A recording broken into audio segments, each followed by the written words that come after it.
Chapter 25 The Hour of Triumph. Now that the general election had been held and my motion for independence had been passed by a reasonable majority in the newly elected legislature, the conditions laid down by the Secretary of State in his statement to the House of Commons on the 11th of May had been complied with. The next and final step was to request the United Kingdom government to declare a firm date for the attainment of independence by the Gold Coast.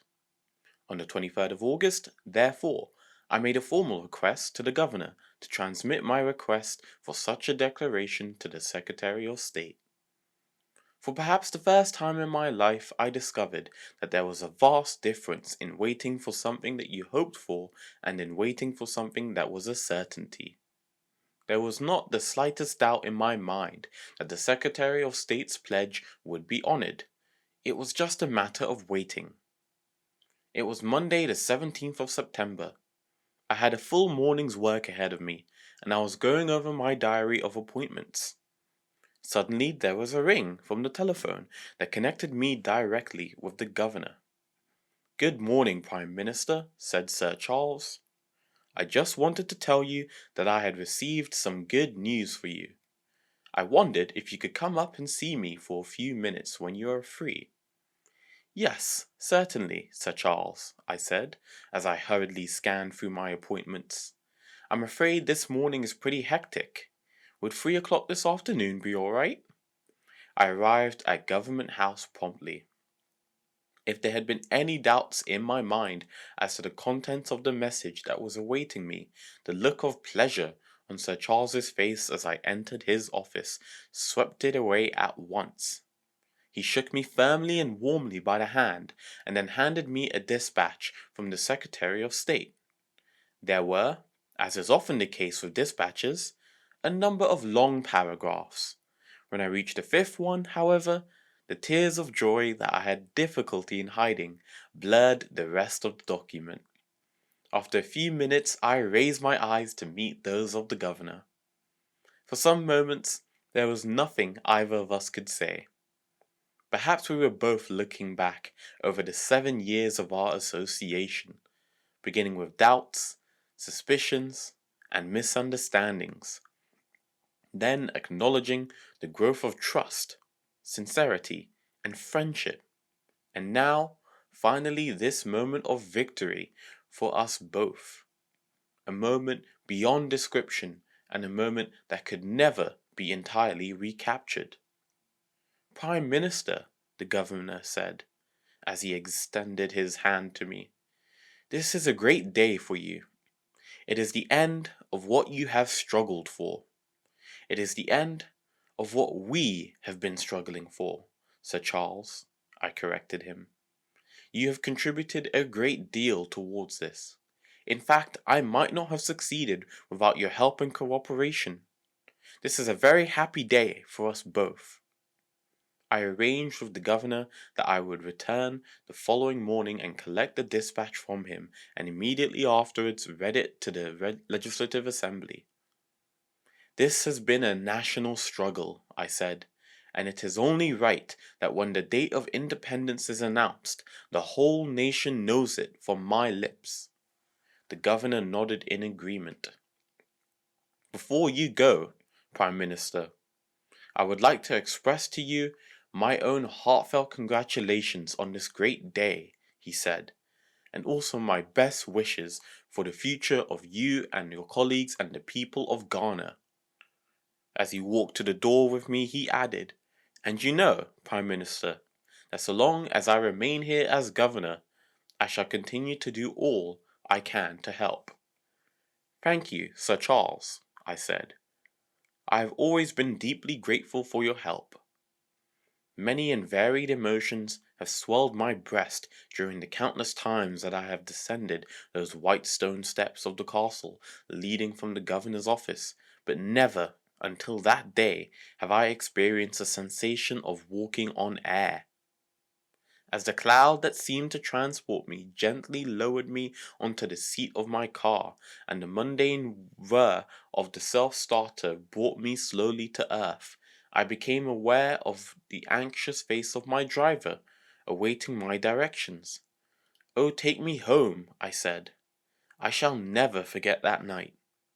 How I was going to keep that store of dynamite in my chest without it exploding, I just didn't know. People came as usual and they talked as usual, but not once could I forget that vital information. Usually nothing can prevent me from sleeping.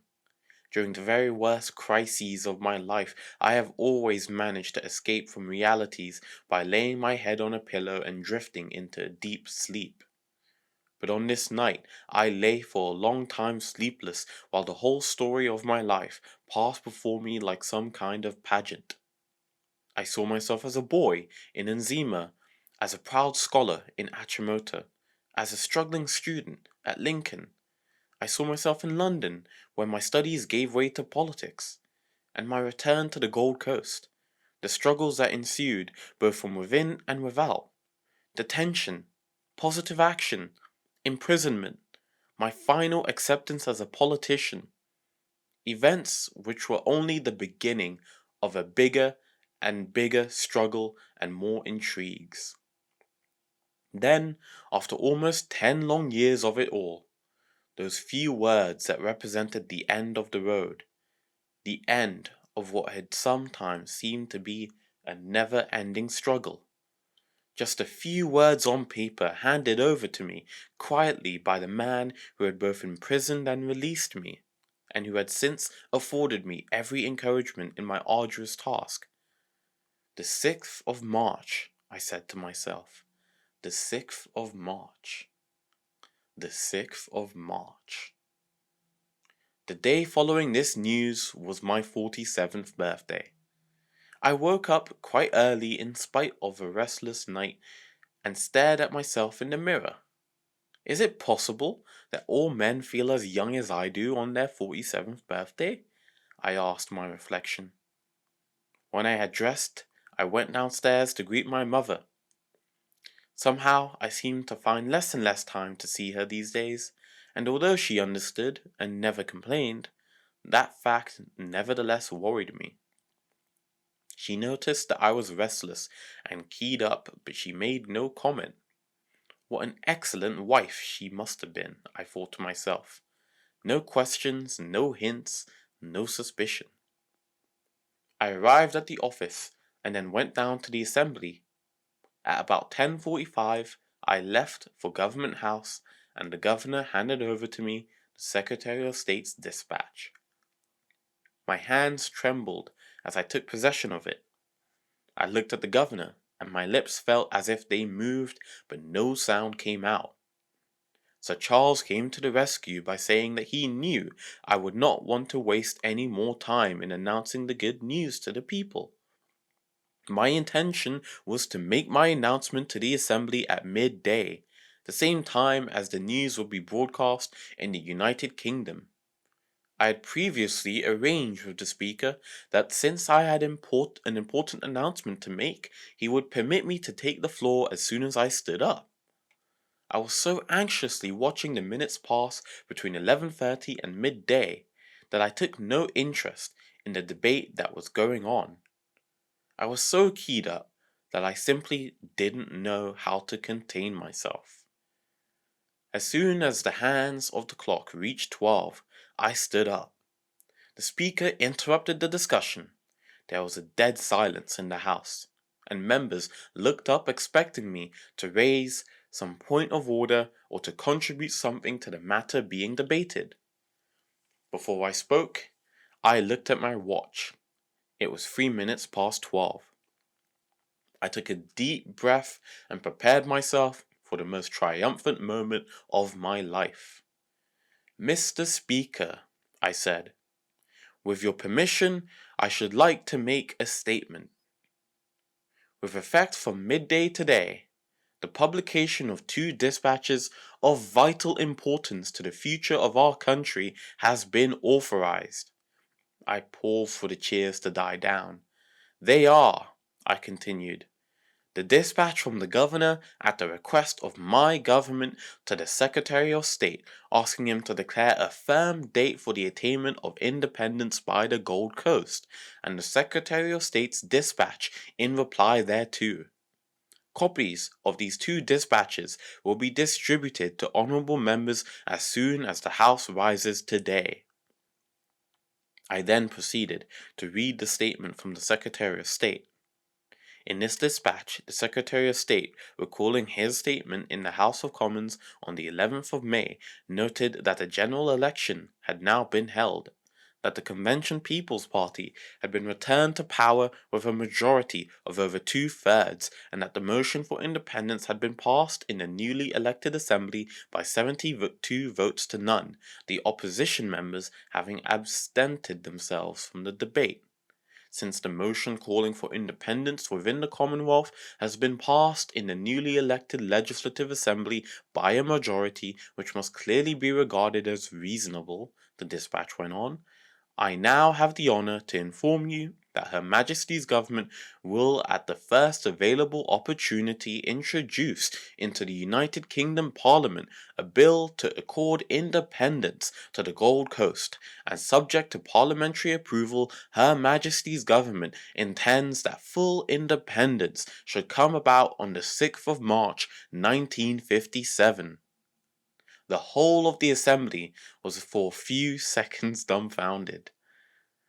Then all at once, the almost sacred silence was broken by an ear-splitting cheer. Cheers that must have been unprecedented in the assembly. Some were too deeply moved to control their tears. Among them, some were my closest associates, those who had really felt the brunt of the battle, and who perhaps realized more forcibly the true meaning of the word victory. I then continued and read to the House the Secretary of State's reference to the Trust Territory of Togoland and the plebiscite that was conducted there, which had resulted in a clear majority in favor of union with an independent Gold Coast. The Trusteeship Council of the United Nations passed a resolution in July noting that the will of the majority of the inhabitants was for union with an independent Gold Coast, and recommending that steps should be taken for the trusteeship agreement to be terminated upon the attainment of independence by the Gold Coast, provided that this resolution is endorsed by the General Assembly of the United Nations. Appropriate action will be taken to include the territory of British Togoland within the independent Gold Coast. Her Majesty's government had noted our desire to rename the country Ghana upon the attainment of independence, and the necessary legal steps would be taken to give effect to this desire. The dispatch from the Secretary of State concluded by saying, "It is the earnest hope of Her Majesty's government that at this turning point in the history of the Gold Coast, all sections of the community will be able to work together for the general good. In the name of Her Majesty's government, I wish to convey to the government and to the people of our country our heartfelt wishes for its future success." After prolonged cheering, I said that I had nothing to add to the Secretary of State's dispatch, in which he had rightly described that moment as the turning point in our history.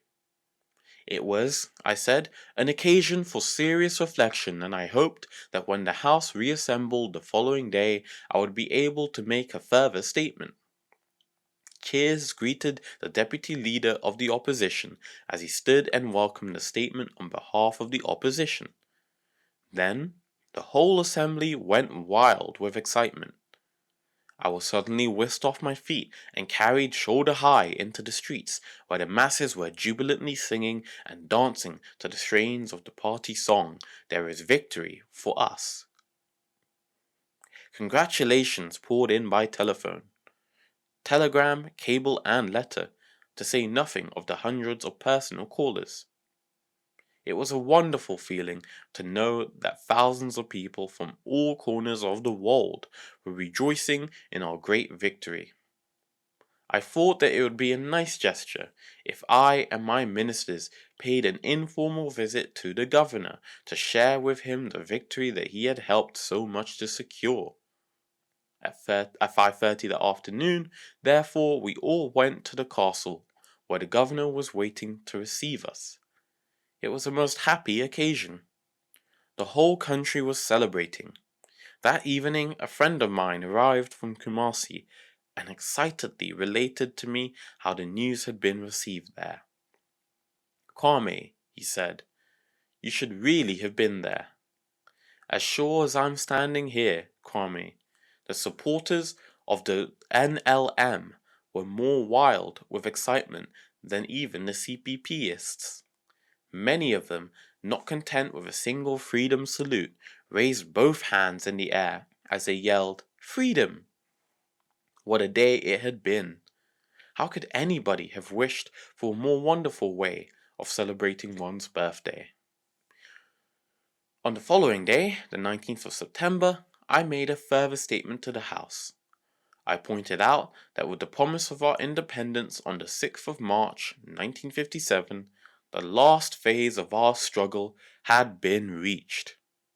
"We have reason, Mr. Speaker, to be proud as well as thankful that this historic declaration has at last been made," I said, and I was happy to hear the assurance given yesterday by the Deputy Leader of the Opposition that the Opposition welcomed the Secretary of State's announcement. On the 113th anniversary of the Bond of 1844, which led to Britain's political domination of the Gold Coast, our country would be free. Since I had dedicated myself to bringing our struggle for independence to an end when I returned home in 1947, I had been heartened by the loyal and unstinted support of the people and sustained by the steadfastness and unwavering courage of the Convention People's Party. We were, as the Secretary of State had said, at a turning point in the history of the Gold Coast. I knew, I said, that the Assembly would wish to know what the government's intentions were at this point. We were determined to play our part in drafting a constitution which will satisfy the general aspirations of every lover of freedom. The government proposes that this Assembly shall have ample opportunity to debate and determine our constitution. To this end, the government will, at the earliest practicable date, publish a white paper setting forth the detailed provisions of this proposed constitution. Subject to the ultimate responsibility of this assembly, which cannot be abrogated, the government will be willing to discuss constitutional questions with representatives of the opposition, should they desire it, outside the House, before the debate. This was greeted by loud cheers from both sides of the House. "Mr. Speaker," I continued, "on this great occasion our hearts are full to overflowing. Our thoughts are turning to the splendid ceremonies and festivities which will be held to mark our attainment of independence. But let us pause for a moment. Let us think of the tasks that lie ahead, and the new responsibilities we shall be called upon to shoulder when Ghana becomes a free, sovereign, and independent state. Let us dedicate ourselves to serve this country of ours, this nation, with all the strength, knowledge, and wisdom that God has given us. And let us pledge ourselves anew to serve our country selflessly, to protect her rights and interests, and to play our part among the nations of the world in promoting peace, happiness, and the progress of mankind." The opposition expressed their satisfaction at the opportunity offered for discussion of the Constitution outside of the Assembly, and hoped that they would be able to come to some kind of agreement. I accordingly arranged that representatives of the opposition in the Assembly should be invited to meet members of the government in order to work through the proposed constitution article by article. When any change or addition was agreed upon, the government undertook to adopt the change.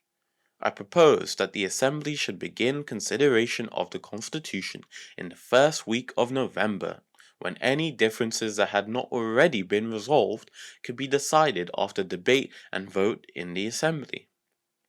The constitutional proposals only included very general provisions concerning the definition of regions and the powers to be exercised by the regional assemblies. And because of the controversial nature of this particular matter, I felt that further time should be allowed for detailed consideration of what was required. Hence, I decided not to introduce the necessary legislation until early in the new year. On the 20th of September, I had arranged to broadcast to the country. I suddenly had an idea and sent for Daniel Chapman. Dan, I said, I want to throw a party for all the children of Accra before I do my broadcast tomorrow. Chapman was unperturbed at the short notice and was as enthusiastic about the project as I was. The following afternoon, therefore, hundreds of children of every nationality arrived to enjoy a large tea party in the grounds outside my office. As soon as the Gold Coast police band started to play, the orderly assembly of somewhat overawed and seemingly well-behaved youngsters came to life and proceeded to do things that were expected of them, filling themselves with lemonade, sandwiches, buns, and cake, bursting other children's balloons, screaming with excitement, and generally entering unreservedly into the spirit of the thing. The governor arrived at about 5:30 and spent an hour or more mixing with the children. But I think the highlight of the afternoon for most of them was when I announced that the following Monday would be a school holiday. I was thoroughly enjoying myself and was sorry to have to tear myself away to rush off to Broadcasting House. In my message to the nation, I said that the announcement of a firm date for independence marked the end of one epoch and the beginning of another. It also brought an end to a period of political uncertainty. In preparing for our independence celebrations, we should ensure that these were such as would be worthy of our country and of our new status among the nations of the world. An overwhelming majority of the people, I declared, had wisely opted for a unitary form of government. I was satisfied that within the framework of a unitary constitution it would be possible to insert safeguards which would meet legitimate regional aspirations. The finalizing of our constitution necessitated speedy action, and in order that no time should be wasted, I had cancelled the cabinet recess. The white paper would, I promised, be published as early as was practicable. We were anxious to produce a constitution which would satisfy the genuine aspirations of the chiefs and people, and we were approaching the task with the best interests of the nation at heart. In spite of the joy that filled our hearts about the firm date of independence, I said, we should think of the task that lay ahead. At independence, my government would become fully responsible for the foreign policy of Ghana, for defense, for the maintenance of law and order, and for the stability of our currency.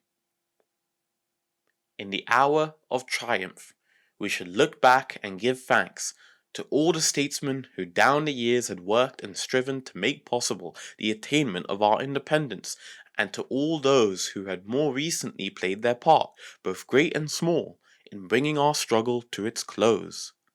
In this solemn hour, I concluded, let us not merely rejoice because we have reached our goal. Let us not merely make merry because our dearest hope has been fulfilled. Let us think first and foremost of the best interests of our country. Let us put aside petty political controversy and intrigues and lay a firm and stable foundation for the political structure of Ghana. May your thoughts, your deeds, and your prayers strengthen and sustain the statesmanship of the nation. As I drove home, physically and mentally tired, but indescribably happy and content, I reflected on the long and difficult road on which we had traveled towards the goal of independence. African nationalism was not confined to the Gold Coast, the new Ghana. From now on, it must be Pan-African nationalism. And the ideology of African political consciousness and African political emancipation must spread throughout the whole continent into every nook and corner of it. I have never regarded the struggle for the independence of the Gold Coast as an isolated objective, but always as part of a general world historical pattern. The African in every territory of this vast continent has been awakened, and the struggle for freedom will go on.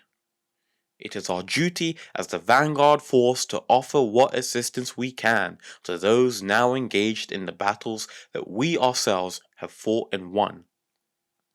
Our task is not done, and our own safety is not assured until the last vestiges of colonialism have been swept from Africa.